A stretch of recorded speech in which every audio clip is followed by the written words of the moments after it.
Q&A with ology in take में मैं वो क्वेश्चंस लेता हूं जो सबको हेल्पफुल रहे। एंड अगर आपके क्वेश्चन का मैंने जवाब नहीं दिया है तो उसका मतलब ये है कि चांसेस है उसका आंसर मैं ऑलरेडी कोई और वीडियो में कवर कर चुका हूं। अगर आप कोई क्वेश्चन पूछना चाहते हो तो इसी वीडियो कमेंट बॉक्स में पूछ सकते हो या फिर मेरे को फेसबुक या इंस्टाग्राम पे मैसेज भी कर सकते हो। लेकिन जब भी कोई क्वेश्चन पूछो तो उसके आगे सिर्फ इतना लिख लीजिए #AskOlogyandTech, तो उससे होगा कि वो क्वेश्चन ढूंढने में मेरे को थोड़ी आसानी हो जाएगी। नमस्कार दोस्तों, मेरा नाम है Amit. Welcome back to ology and tech in Hindi. It's time for technology. अब क्वेश्चंस पे आगे बढ़ने से पहले कुछ बहुत ही अच्छे कमेंट्स मिले मेरे को, जिनको मेरे को थैंक यू कहना है। नंबर 1 जो मेरे को कमेंट आया वो है दनिश अशफाक का। ये कहते हैं थैंक्स भाई, आपकी वजह से मैं आज फेक आईफोन से भाग गया।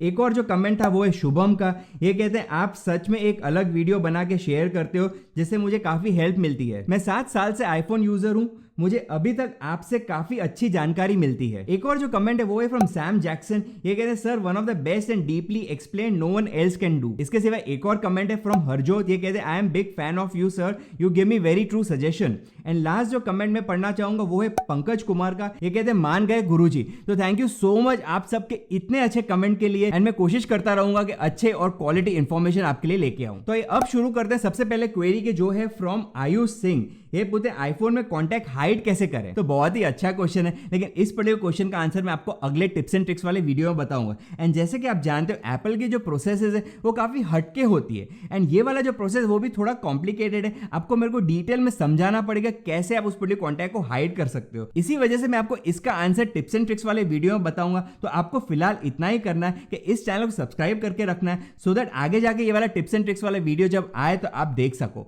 एंड अगर आपने अभी भी बाकी के टिप्स एंड ट्रिक्स वाले वीडियोस नहीं देखे तो चैनल पे जरूर चेक करें। नेक्स्ट जो क्वेश्चन है वो है फ्रॉम जी।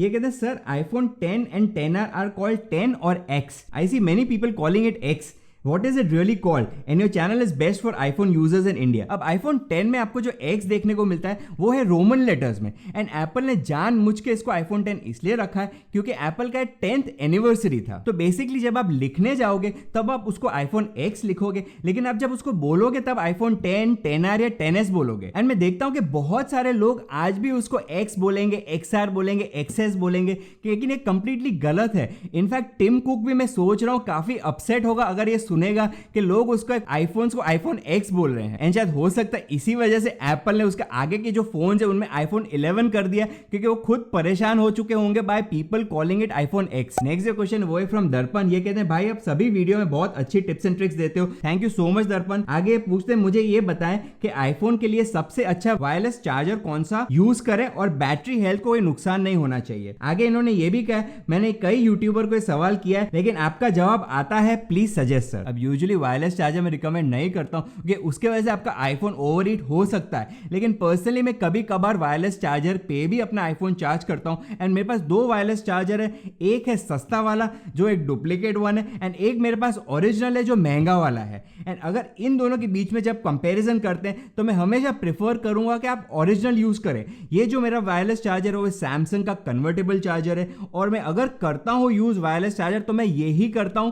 ये मैंने लिया था लेकिन इसको मैं यूज नहीं करता हूं, इसलिए मैं सजेस्ट करता हूं कि वायरलेस चार्जर अगर आप अवॉइड कर सकते हो तो बेस्ट है, लेकिन आपको अगर फिर भी यूज करना है तो कोई अच्छे ब्रांड का यूज करें, जैसे कि सैमसंग हो गया, बेल्किन हो गया, या फिर एप्पल का जो मैक्सेफ चार्जर है वो भी आप यूज कर सकते हो। एंड अगर आपको इन सब चार्जर्स की लिंक्स चाहिए तो मैं आपको डिस्क्रिप्शन में देके रखूंगा, वहां पे क्लिक करके उन प्रोडक्ट्स को आप परचेज कर सकते हो। नेक्स्ट जो क्वेश्चन है वो है फ्रॉम सैयद। ये पूछते हैं व्हाट्सएप में वॉइस मैसेज को डिलीट कैसे करें एक साथ। अब जहां तक मुझे पता है आपको एक ही ऑप्शन मिलता है, दैट इज हर एक चैट के अंदर आपको जाना है, उसके बाद आपका जो वॉइस मैसेज उसके ऊपर आपको लॉन्ग प्रेस करना है, उसके बाद आपको डिलीट प्रेस करना है। एंड अब आपको बाकी के सारे वॉइस मैसेज सिलेक्ट करके एक साथ आपको यहाँ पे डिलीट करने का ऑप्शन मिल जाता है। नेक्स्ट जो क्वेश्चन है वो है फ्रॉम मोहम्मद। ये कहते हैं hi I watched your videos on YouTube channel, you doing great. इनका क्वेश्चन ये है कि इनका जो आईफोन 12 है उससे वो मैसेजेस सेंड नहीं कर पा रहे। ऑफकोर्स उनके मैसेज रिसीव जरूर हो रहे हैं लेकिन सेंड नहीं हो पा रहे। एंड वो eSIM भी यूज कर रहे हैं एंड उनका जो नेटवर्क है वो है जैज। तो अगर आपके मैसेजेस सेंड नहीं हो रहे तो कुछ ट्रबल शूटिंग स्टेप्स आप कर सकते हो। नंबर 1, आप सेटिंग्स के अंदर जब मैसेजेस के अंदर आओगे तो वहां पे आपको आई मैसेज को ऑफ करके वापस ऑन कर देना है। नंबर 2, आपको वहीं पे एक ऑप्शन मिलता है turn on send as SMS, इसको भी आपको टर्न ऑन करके रखना है। नंबर 3, अब कितनी बार ऐसा भी होता है कि अगर आपका मैसेज सेंड नहीं हो रहा तो उसका रीजन ये होगा कि आपका जो आईफोन का स्टोरेज है वो फुल हो गया होगा। तो अगर वो फुल हो गया तो आपको सबसे पहले उसकी स्टोरेज कम कर देनी है। एंड नंबर 4, कितनी बार ये भी होता है कि आपने iCloud स्टोरेज लेके रखा है एंड सडनली आप उसको जब डाउनग्रेड करते हो लेकिन फिर भी आपने आपका iCloud खाली नहीं किया है, तो इन दैट केस भी आपके आई मैसेजेस सेंड होना बंद हो जाते हैं। एंड लास्टली, अगर ये सब स्टेप्स करने के बाद भी अगर आपके मैसेजेस चालू नहीं हो रहे तो आपको आपका आईफोन सर्विस सेंटर में एक बार दिखा देना चाहिए। नेक्स्ट जो क्वेश्चन है वो है फ्रॉम करण। ये पूछते हैं, सर जी आईफोन में पेन ड्राइव यूज करने के लिए कौन सा ओटीजी अच्छा रहेगा? अब यहाँ पे मैं आपको दो ऑप्शन दूंगा। एक है एप्पल का lightning to USB camera adapter, जो कुछ ऐसा दिखता है। उसके एक साइड आपको लाइटनिंग का ऑप्शन मिल जाता है एंड दूसरे साइड आप अपना पेन ड्राइव या फिर आपका एसएसडी भी लगा सकते हो। तो इसको अगर आपको परचेज करना है, इसकी लिंक आपको मैं डिस्क्रिप्शन में देके रखूंगा। एंड दूसरा जो ऑप्शन मैं आपको सजेस्ट करता हूं वो है सैंडिस्क का फ्लैश ड्राइव, एंड इस फ्लैश ड्राइव का लिंक भी आपको मैं डिस्क्रिप्शन में देके रखूंगा, वहां से आप वो परचेज कर सकते हो। लेकिन दो पॉइंट्स मैं आपको बताना चाहूंगा यहाँ पे। नंबर वन, ये जो फ्लैश ड्राइव है उसके साथ आपको उसका खुद का प्रोप्राइटरी ऐप ही यूज करना पड़ेगा, उसी के थ्रू आपकी सारी फाइल ट्रांसफर होगी। एंड नंबर टू पॉइंट ये है कि आप वीडियोस एंड फोटोज ऑफकोर्स आप ट्रांसफर कर ही सकते हो, एंड म्यूजिक अगर आपको प्ले करना है तो वो नेटिवली प्ले होगी। लेकिन जो मोस्ट इंपॉर्टेंट चीज है जो ज्यादातर लोग नहीं बता रहे वो ये है कि अगर आपको पीडीएफ फाइल्स या फिर वर्ड या एक्सेल फाइल्स अगर ट्रांसफर करनी है तो उसका प्रोसेस थोड़ा अलग है। एंड वो करने के लिए जो पीडीएफ फाइल आपको ट्रांसफर करनी है उसको सबसे पहले आपको शेयर करनी पड़ेगी, एंड शेयर करने के बाद आपको उस पर्टिकुलर ऐप में उसको इंपोर्ट कराना पड़ेगा। उसके बाद ही वो फाइल जाके ट्रांसफर होगी आपके पेन ड्राइव में। तो कहने का मतलब फोटोज एंड वीडियोस तो बहुत आसानी से ट्रांसफर हो जाते हैं, लेकिन जहां बात आती है ऑफिस डॉक्यूमेंट्स की, उसमें आपको थोड़ा प्रोसेस अलग मिलता है। नेक्स्ट जो क्वेश्चन है वो है फ्रॉम अमन गर्ग। इन्होंने एक आईफोन 10R लिया था, इसमें कोई दिक्कत आई थी, इसके वजह से इन्होंने सर्विस सेंटर में इसको दिखाया था। अब इस पर्टिकुलर आईफोन में जब उनको जनरल के अंदर अबाउट में आते हैं, वहां पे आपको एक ऑप्शन मिलता है नेटवर्क प्रोवाइडर लॉक। अब यूजुअली अगर आपका आईफोन किसी और कैरियर के साथ लॉक्ड या कनेक्टेड नहीं है तो आपको वहां पे लिखा हुआ आएगा नो सिम रिस्ट्रिक्शंस, लेकिन उसकी जगह पे इनको जो लिखा हुआ आ रहा है वो है सिम लॉक। लेकिन हाउएवर ये अगर कोई भी सिम डालते हैं, वेदर जियो का या फिर वोडाफोन या एयरटेल, वो सारे सिम्स इनके फोन में चल रहे हैं। तो दोस्त ये बात अच्छी है कि सारे सिम्स आपके आईफोन में चल रहे हैं, एंड आपका आईफोन मॉडल भी मैंने चेक किया, वो पर्टिकुलर मॉडल जो है इंडिया का ही है। तो चांसेस ये है कि और कोई कैरियर के साथ वो लॉक नहीं होगा। लेकिन फिर भी सेटिंग्स में आपको नो सिम रिस्ट्रिक्शन नहीं लिखा हुआ आ रहा है, हो सकता है आपके आईफोन में कुछ ना कुछ एरर होगा। तो इसलिए मैं सजेस्ट करूंगा एक बार आप अपने आईफोन को सर्विस सेंटर में वापस दिखा दीजिए एंड उनको क्लियरली बताइए कि वहां पे आपको नो सिम रिस्ट्रिक्शंस का ऑप्शन क्यों नहीं दिख रहा है। नेक्स्ट जो क्वेश्चन है वो है फ्रॉम अपूर्वा। ये कहते हैं, I have become your big fan after watching one video randomly and then I gone through so many videos of iPhone tricks. तो thank you so much for your compliment. अब इनका question ये है, इनके actually 3 question है। Number 1 question ये है कि I purchase iPhone 12 Pro Max, AirPods and Apple watch 5. As you know, there is no charging brick, so I need to buy it separately. Please advise that best charger, wired or wireless along with link to purchase. तो इसका answer मैं already दूसरे Q&A में दे चुका हूं, इसलिए मैं इसको वापस रिपीट नहीं कर रहा हूं। हम चलते इसके सेकंड क्वेश्चन पे, how to transfer WhatsApp data from Android to iPhone for free. तो इस क्वेश्चन का आंसर भी मैं दूसरे Q&A में दे चुका हूं, आप वो वाला वीडियो जरूर देखें। अब बात करते हैं इनके तीसरे वाले क्वेश्चन का, जो कहते हैं how can I get warranty for all these items in India as bill is of the name of my relative from US. तो अगर आपका जो आईफोन है उसके ऊपर वारंटी ऑलरेडी एक्टिव है तो आपको एक चीज सबसे पहले समझ लेनी चाहिए, दैट इज ये जो वारंटी है वो डिवाइस के ऊपर, ना कि उसके ओनर के ऊपर। तो दैट इज वाई अगर आपके पास वो बिल है, भले वो बिल किसी और के नाम पे है, लेकिन फिर भी आपके पास अगर वो बिल है तो आप सर्टेनली उसको लेके जा सकते हो एप्पल सर्विस सेंटर के पास एंड वहां पे आपको उसकी वारंटी मिल जाएगी। अब बिल की जरूरत इसलिए होती है कि हो सकता है कि वो फोन कहीं चोरी का हो, या फिर हो सकता है किसी ने ब्लैकलिस्ट किया हो, या फिर कितनी बार ये होता है कि आप जब अपने फोन को सर्विस सेंटर के पास लेके जाते हो तो आप उसके आईफोन को अनलॉक नहीं कर पाते हो, तो तब उनको जब डाउट आता है तब आपसे वो बिल भी मांग लेते हैं। तो उससे कोई फर्क नहीं पड़ता है बिल किसके नाम पे, फर्क ये पड़ता है कि आपके पास बिल होना चाहिए। क्योंकि एप्पल भी समझता है, कितनी बार होता है कि आपके पास कोई आईफोन आया एज अ गिफ्ट आया है, या फिर आपने सेकंड हैंड खरीदा है जिसमें जो ओरिजिनल बिल है वो किसी और ओनर के नाम पे। तो ये चीज सिंस एप्पल समझता है इसलिए वो अलाउ करता है, अगर आपके पास जो बिल है वो किसी और के नाम का है फिर भी आप उसको यूज करके वारंटी यूज कर सकते हो इंडिया में। एंड ज्यादा से ज्यादा अगर आपको और भी ज्यादा कॉशियस होना है तो आप इवन लिखवा सकते हो आपके रिलेटिव, या फिर जहां से आप सेकंड हैंड अगर आपने कोई फोन खरीदा है तो उनसे आप लिखवा सकते हो कि उन्होंने ये फोन आपको बेचा है। नेक्स्ट जो क्वेश्चन है वो है फ्रॉम नवीन। ये कहते हैं simplicity is the best word for you sir, thank you so much Naveen ji. कुछ दिनों से मेरे आईफोन में जब भी किसी का फोन आता है तो रिंगर वॉल्यूम एकदम से लो हो जाता है और कभी फिर से लाउड हो जाता है, उसका क्या रीजन हो सकता है? तो आपके आईफोन में एक फंक्शन है, दैट इज जब भी कोई आपको कॉल आ रहा है, अगर उस टाइम पे आप उस फोन के ऊपर देख रहे हो तो फेस आईडी के थ्रू आपका फोन आइडेंटिफाई कर देता है कि आपका अटेंशन फिलहाल उस फोन के ऊपर है, तो ऑटोमेटिक ऑटोमेटिकली उसका रिंगर वो डाउन कर देता है। लेकिन आपको ये फंक्शन अगर ऑफ करना है तो उसके लिए आपको आना है सेटिंग्स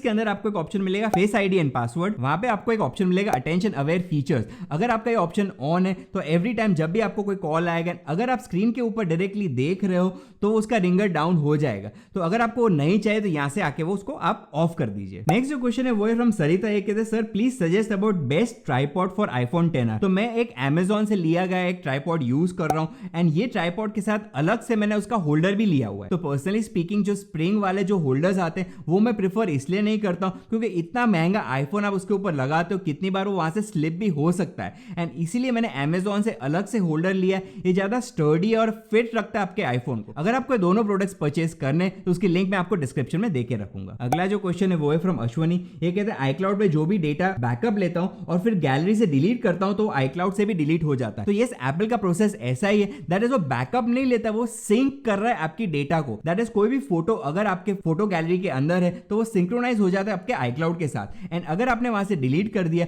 तो iCloud से भी वो डिलीट हो जाएगा। तो यहाँ पे आपको एक ही ऑप्शन मिलता है, आप ऑप्टिमाइज आईफोन स्टोरेज को ऑन कर दीजिए। तो उससे होगा ये कि आपका जो भी स्पेस है आईफोन में वो बच जाएगा एंड ऑल द फोटोज जो है वो iCloud पे स्टोर हो जाएंगे। आपके फोन में सिर्फ उसका थंबनेल रहेगा एंड जब भी उस थंबनेल पे आप क्लिक करोगे तो उस टाइम पे iCloud से डाउनलोड करके आपको पिक्चर ओपन करके देगा। नेक्स्ट जो क्वेश्चन है वो है फ्रॉम धर्मेंद्र। ये कहते हैं camera app for iPhone 11 which is good for manual photography. तो पर्सनली तो मैं नेटिव कैमरा ही यूज करता हूं एंड अगर उसको मुझको एडिट करना है तो वो भी मैं नेटिवली करता हूं एंड अगर मुझे कुछ एडिशनल एडिटिंग करना है तो मैं ज्यादा उसको स्नैपसीड पे करता हूं। लेकिन अगर आपको कोई फोटोग्राफी के लिए एक्स्ट्रा ऐप चाहिए तो मैं रिकमेंड करूंगा आपको, एक है Adobe Lightroom एंड दूसरा मैं आपको रिकमेंड कर सकता हूं वो है VSCO। तो ये दोनों एप्स आप यूज कर सकते हो as a camera app on your phone. And अगर आप वीडियो रिकॉर्डिंग के लिए यूज करना चाह रहे हो तो उसके लिए मैं आपको रिकमेंड कर सकता हूं Filmic Pro। अगला जो क्वेश्चन है वो है फ्रॉम रहील।